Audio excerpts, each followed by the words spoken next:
ये लो, मैंने मिट्टी खोदकर इस तसले में डाल दी है। अब जल्दी से इसे ले जाकर माँ को दे दो। माँ कब से मिट्टी का इंतजार कर रही हैं। लो दीदी, मैं तसला ले आई। अभी माँ को और मिट्टी चाहिए। दीदी, माँ को तो मिट्टी का घोल भी चाहिए था ना, मैं मिट्टी का घोल बना देती हूँ।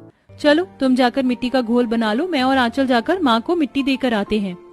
आखिरकार अर्चना, आंचल और पूनम, इन तीनों बहनों की माँ शोभा ढेर सारी मिट्टी से क्या कर रही थी और क्यों वो तीनों बहनें हड़बड़ी में बार बार तसला भर के मिट्टी ले जाकर अपनी माँ को दे रही थी। हाथ के पंखे में भी जान नहीं बची है। पंखा करते करते हाथ दर्द हो गया मेरा तो। शुरुआत के दिनों में ही इतनी ज्यादा गर्मी पड़ गई है, न जाने आने वाले दिनों में कितनी भयानक गर्मी पड़ने वाली है। यह टेबल फैन भी हफ्ते भर से ठीक होने के लिए गया है, लेकिन अभी तक वापस नहीं आया। माँ, बहुत ज्यादा गर्मी लग रही है और प्यास भी लगी है। ठंडी ठंडी कुल्फी दिला दो ना, बाहर कुल्फी वाला आया है। अभी माँ के पास पैसे नहीं है, वरना वो तुम्हें कुल्फी दिला देती। ऐसे जिद मत करो, रुको मैं तुम्हें पानी देती हूँ। आंचल जैसे ही बर्तन से पानी निकालकर अपने भाई रंजीत को पीने के लिए देती है तो वो फौरन गिलास जमीन पर फेंक देता है, जिसे देख। तुमने ग्लास ऐसे क्यों फेंक दिया? खुद इस बर्तन का पानी पीकर देख लो, कितना ज्यादा गर्म हो रहा है। इतनी गर्मी में आप मुझे गर्म पानी पिला रही हो, मैं कभी आपसे बात नहीं करूंगा। रंजीत रोता हुआ बाहर चला जाता है। वहीं घर में बैठे सभी की हालत गर्मी से काफी ज्यादा खराब हो रही थी।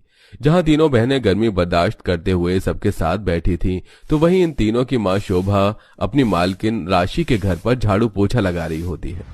जल्दी से काम खत्म कर, मालकिन से थोड़े पैसे ले लेती हूँ। आज घर जाते हुए सबके लिए ठंडी ठंडी मटका कुल्फी लेकर चलूंगी। घर में गर्मी से सबकी हालत खराब हो गई है। शोभा हॉल में झाड़ू लगा रही होती है कि तभी जैसे ही शोभा कूलर बंद करने के लिए जाती है तो कूलर से निकल रही ठंडी हवा के सामने मदहोश होकर खड़ी हो जाती है। गर्मी के मौसम में ये कूलर की हवा दिल को कितना सुकून दे रही है। एक मेरा घर है जो हमेशा आग की भट्टी की तरह भपकता रहता है, और एक मेरी मालकिन का घर। कदम रखते ही घर में ऐसा लगता है कि किसी घर में नहीं बल्कि बर्फीली पहाड़ियों के बीच में आ गए हों। शोभा कूलर के सामने खड़ी होकर ठंडी हवा ले रही थी कि तभी वहां उसकी मालकिन राशि आती है और कूलर का बटन बंद करते हुए कहती है, मुझे लगा कि ये महारानी यहाँ पर साफ सफाई कर रही हैं, लेकिन नहीं, ये तो कूलर की हवा खा रही हैं। कूलर की हवा के साथ साथ ठंडा जूस भी ले आऊं मालकिन आपके लिए? मालकिन माफ करिएगा, बहुत ज्यादा गर्मी लग रही थी इसलिए 5 मिनट कूलर के सामने खड़ी हो गई। तुम्हारे 5 मिनट हो गए हो तो अब झाड़ू भी लगा लो।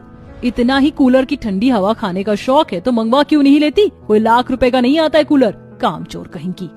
शोभा घर के कामों में लग जाती है और अपनी मालकिन से पैसे भी नहीं मांग पाती। ऐसे ही कुछ दिन गुजर जाते हैं। शोभा की सबसे छोटी बेटी पूनम 15 साल की थी, जिसके चलते वो रोज